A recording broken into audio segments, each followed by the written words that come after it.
Inés Manzano, experta en desarrollo sustentable, está con nosotros. Inés Manzano, muy buenos días, gracias por estar y haber aceptado la invitación. A propósito del sector agrícola y el sector agropecuario en general debería ser tremendamente importante, un eje estratégico para el desarrollo del país. Sin embargo, yo veo que sigue postergándose, se sigue postergándose, pero más allá no tenemos algo claro en un horizonte de tiempo en términos de política. Uno de los principales problemas en el Ecuador y en Latinoamérica es el tema de la innovación. Si vemos cifras y si vemos análisis y estadísticas del Banco Mundial, Latinoamérica, la región, es uno de los países que poco invierte en procesos de innovación, y Ecuador evidentemente también lo es.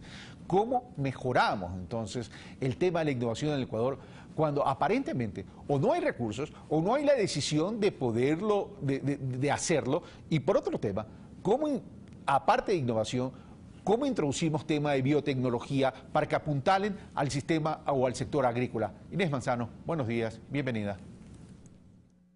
Buenos días, gracias por la invitación.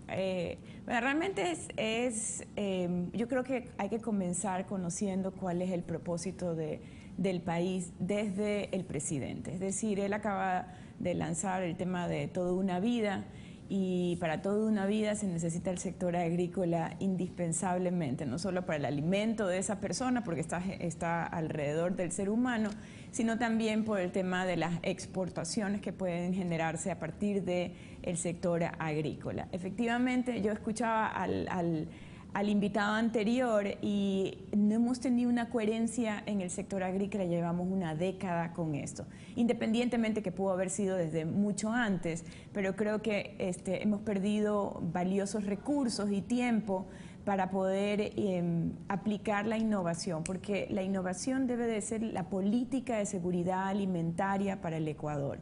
Y esa política de seguridad alimentaria debe estar específicamente en las biotecnologías.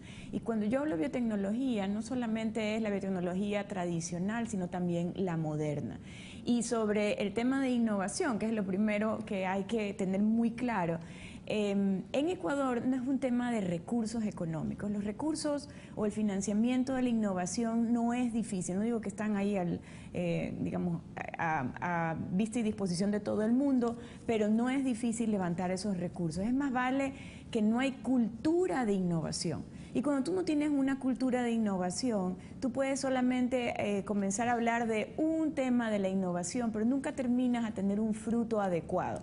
Y en el caso específico de agricultura lo vemos, por ejemplo, con el INIAP, que es el instituto que debería de estar encargándose de aplicar innovación efectivamente en biotecnología. Y la innovación en la biotecnología no es de la noche a la mañana. Más o menos son 4 años para que tú puedas sacar una nueva semilla o cepa, por ejemplo, en temas de arroz, que es uno de los temas más importantes en cuanto a que primero que es un producto que se consume internamente. Y ese tema del arroz, por ejemplo, no hemos tenido una nueva semilla, una nueva investigación del INIAP hace muchísimos años, y las 3 que hay son de las empresas privadas. Ahora, pero si demora 4 años, significa que estamos atrasadísimos, pues entonces, mi querida Inés, porque los procesos toman su tiempo, eso es evidente, pero lo que pasa es que esto ha sido un común denominador en la historia del Ecuador, dejar de lado. No siempre fue así, pero en la mayor parte de estos tiempos contemporáneos sí ha sido así, dejar de lado al sector agrícola, al sector agropecuario. Ahora, innovación tiene que ir acompañado con el tema de la productividad. Mayores volúmenes, mayores posibilidades de exportación, asegurar el tema alimentario para el país, etcétera. Pero ¿tú visualizas alguna política en ese sentido ya clarificada? Si tú mismo me hablas, a ver, el Todo Plan de una Vida es un eje central en la política de este gobierno, pero para eso el sector agropecuario debe ser fundamental. Pero yo lo único que he escuchado hasta ahora es simplemente de la gran minga agropecuaria, es la entrega de los kits. Y eso son herramientas, eso no es política, eso no son procesos, eso no son modelos de gestión. No, y de hecho la innovación, como yo decía, tiene que ser una cultura dentro de, no solamente, porque eso es transversal, debería ser en todos los ministerios, pero esas políticas de innovación no las encontramos, no existen. O sea, yo no las puedo evidenciar en ninguno de los sectores productivos, y menos en el agrícola. Y sobre todo, el tema de la innovación es en varias fases del sector agrícola, es decir, no solamente para el tema de asegurar alimentos, en la producción de alimentos, en el descubrimiento de nuevas, por ejemplo, semillas que yo puedo utilizar para que embatan mejor herbicidas, las plagas, enfermedades, para que sea más rica seguramente en aceites o tenga algún valor nutritivo. Entonces, ahí hay una fase de innovación que es importante, es decir, en esta que es de la investigación per se. Pero la innovación también debería de estar en el producto final, en el valor agregado, en lo que yo quiero hacer con ese producto agrícola, materia prima, para poderla volver un valor agregado. Entonces, ese también es una claridad que debe de venir desde el mismo gobierno, y yo diría del mismo presidente, en el cual diga, bueno, ¿qué exactamente es el país que yo quiero agrícola en el Ecuador? O sea, el país de desarrollo agrícola para el Ecuador. Y en ese momento, utilizar hacer políticas públicas para eso. Pero cuando tú me hablas de valor agregado y que la innovación también tiene que estar orientada al producto final, entonces ya estamos hablando de articular producción con agroindustria.